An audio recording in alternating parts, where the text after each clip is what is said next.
Welcome to the Tradies in Business podcast with your hosts Warwick Bidwell and Nicole Cox.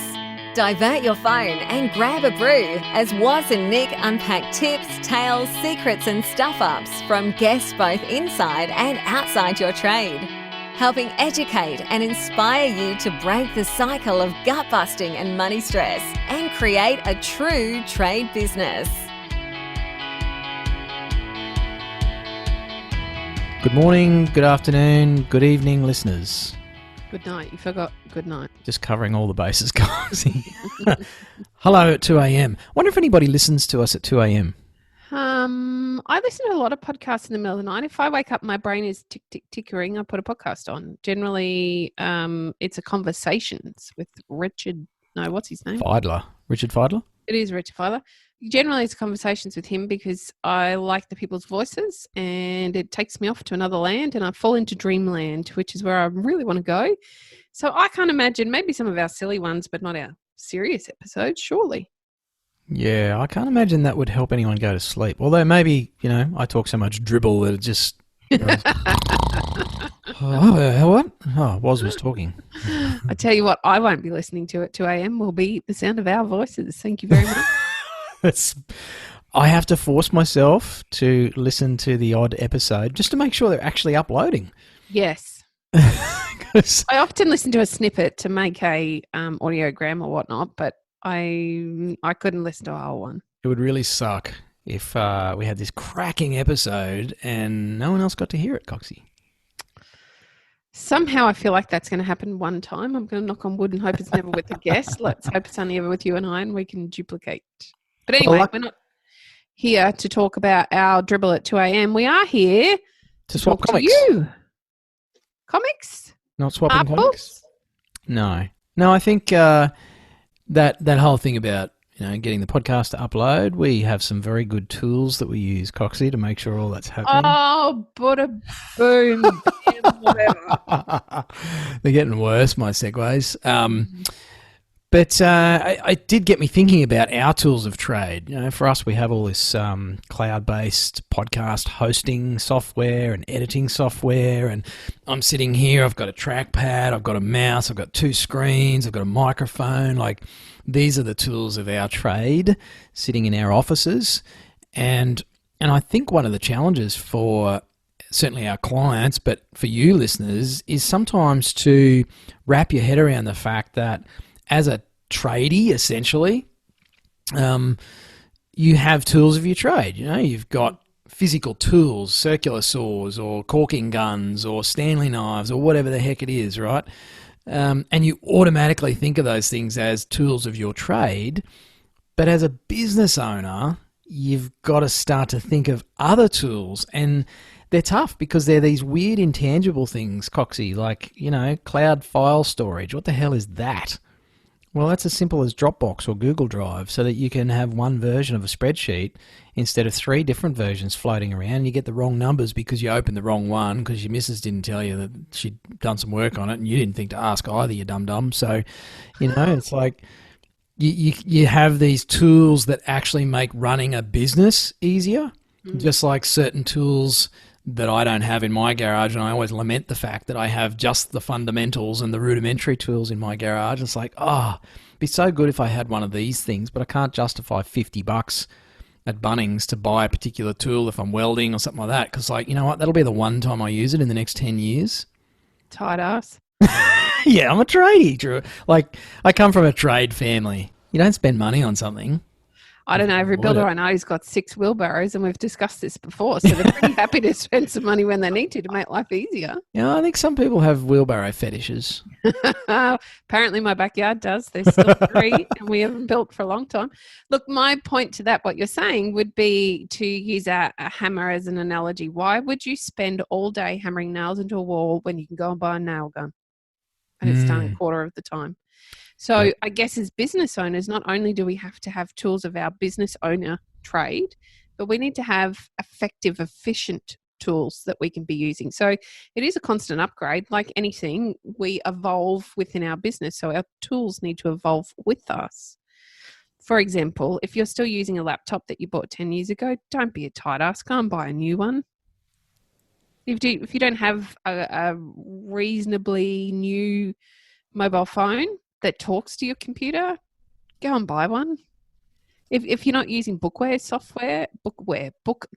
software for your data entry, you need to sort that out. Or if you're not time blocking on your calendar online that talks from your computer to your telephone to everybody else in the office, because they can all see when you're supposed to be at what meeting, when and how, and book you in for another one, there's another thing to change. There's plenty out there to solve the problems for you, or to make life a lot easier, a little more streamlined, save a bit of time. And you might need to spend a little bit of money to implement some of these up-to-date tools. So instead of having 7 wheelbarrows, save some of that money. Yes. And put it towards a piece of software, which is a tool. It's a business tool. There's some fantastic integrated ones out there. It's like I can't think of something. It's like a multi-tool, right? Think Leatherman or Gerber or whatever. It's got all these tools in one thing. You only got to pick up one tool. Now, it doesn't do everything perfectly, but it does most things pretty well, and it gets you out of a bind most of the time. So stuff like Fergus and ServiceMate and those sorts of programs, they're a great example of that. There's even something simple. I've spoken to so many trade business owners that are just in love with things like Receipt Bank and what's the Xero version of that? HubDoc. HubDoc, yeah. Where you can just take a photo of a receipt, upload it, and then throw the receipt in the bin. So you don't have a wallet stuffed full of receipts, or the front floor of the ute. Right? Or your glove box, yeah. Or your glove box, yeah. Don't ever open the glove box in a ute.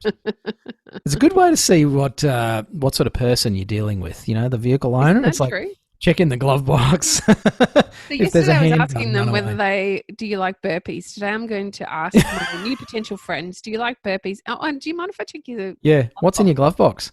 Do you know I got asked that question recently by someone? When you were coming over the border, maybe? No, it was by a trade business person, actually. They wanted to know what was in my glove box. I'm like, not sure I understand the relevance. I seem to remember this conversation. It was Friday afternoon drink, so I do recall. Yes. Yeah, so it's all null and void.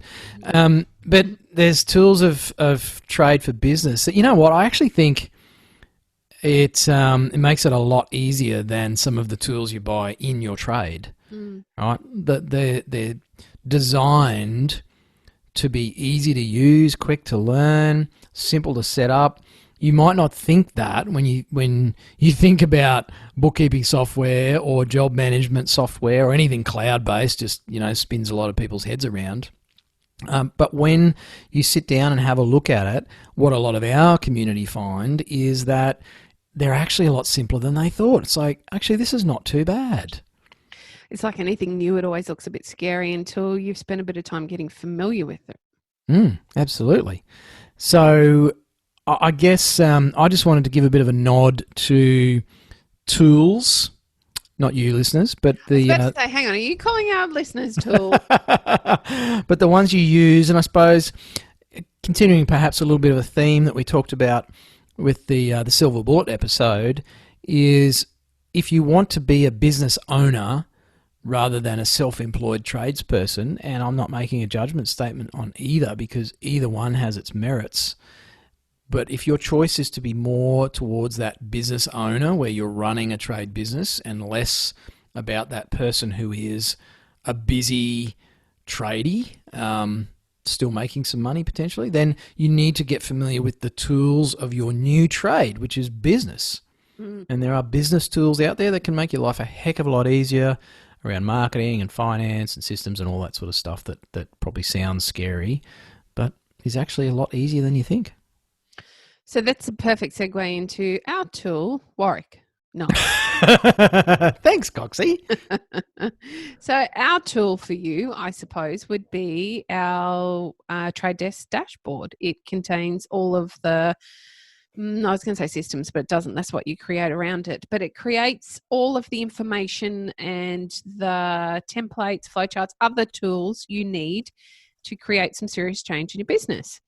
You will find a step-by-step introduction to creating your own sales process. You will find information. We've got some great partners that we work with to help you implement some of these other tools. For example, your bookkeeping software or your management systems. All of those things we can help you find. We'll direct you to the right people that we've trialed and experienced to ensure they're going to be a good fit for our members. Or if you're looking for a particular system or a particular change or a particular tool around, customer management within your business, we have some solutions there as well. So our tool for you at $49 a month after this month, when it is no longer free, is the Trade Desk.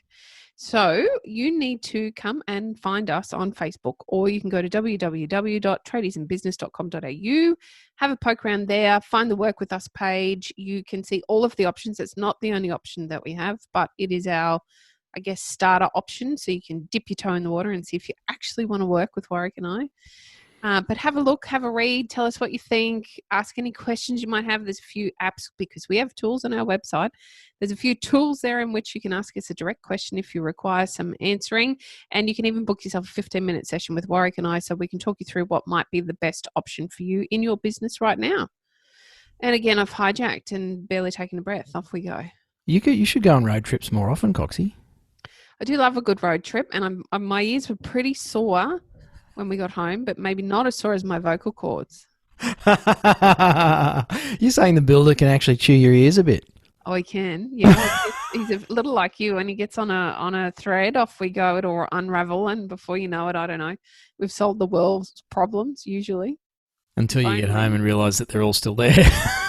Nothing's changed. Awesome stuff. Well, thank you for tuning in, listeners. We appreciate your loyalty on the podcast, and it's always wonderful to hear from you that have been listening to us for a long time. So if you've been listening to us for a while, and by a while I mean more than 3 or 4 episodes, a bit of a sporadic little, oh yeah, that was interesting. But if you're a bit of a long time listener, or if you've been catching up and getting through the backlog, just give us a shout out, say good day on the Facebook page, or drop us a message. Love hearing from long time listeners, and I'd like to hear about your journey as well. So if you've got anything to share, hit us up, drop us a message. Otherwise, we'll be back in your ears again tomorrow. Aren't you lucky? I am. Hooroo. Bye. You've been listening to the Tradies in Business podcast with Warwick Bidwell and Nicole Cox. Find out more about today's guest, tools for your trade business, and other cool stuff at tradiesandbusiness.com.au.